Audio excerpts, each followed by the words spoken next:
اگلا سوال قطر سے حمید اللہ صاحب نے کیا ہے، وہ پوچھتے ہیں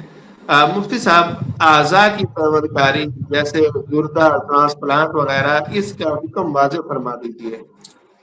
دیکھیں، اعضاء کی پیوند کاری کے بارے میں ہمارے علماء کے دونوں قسم کے قول ہیں۔ بعض حضرات اس کو ناجائز کہتے ہیں اور یہ کہتے ہیں کہ یہ انسانی احترام کے خلاف ہے، اور انسان اپنے اعضاء کا خود مالک نہیں ہے، یہ اللہ تعالیٰ کی امانت ہے، اس لیے اسے اس میں تصرف کرنے کا کوئی حق حاصل نہیں ہے،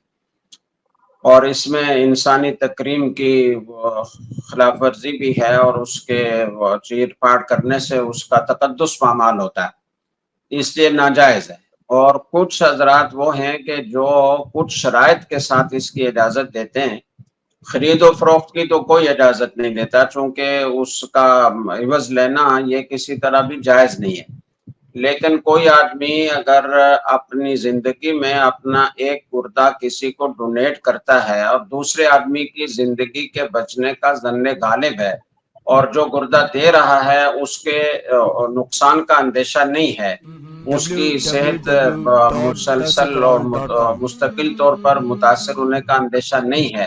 تو بعض علماء اس کی اجازت دیتے ہیں۔ ایسے ہی کوئی اگر اپنے اعضاء کے بارے میں وصیت کر جاتا ہے،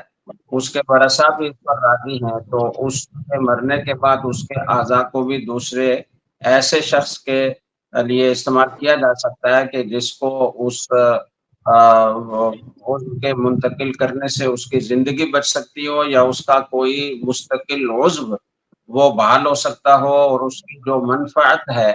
جیسے کہ بینائی ہے، آنکھ کسی کی چلی گئی ہے اور دوسرا کوئی آدمی فوت ہوتا ہے اور فوری طور پر اس کی آنکھیں نکال کر دوسرے آدمی کو ٹرانسپلانٹ کی جاتی ہیں،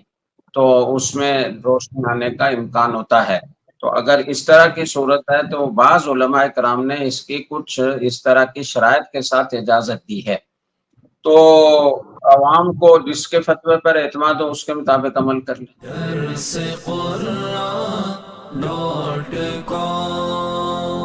www.darsequran.com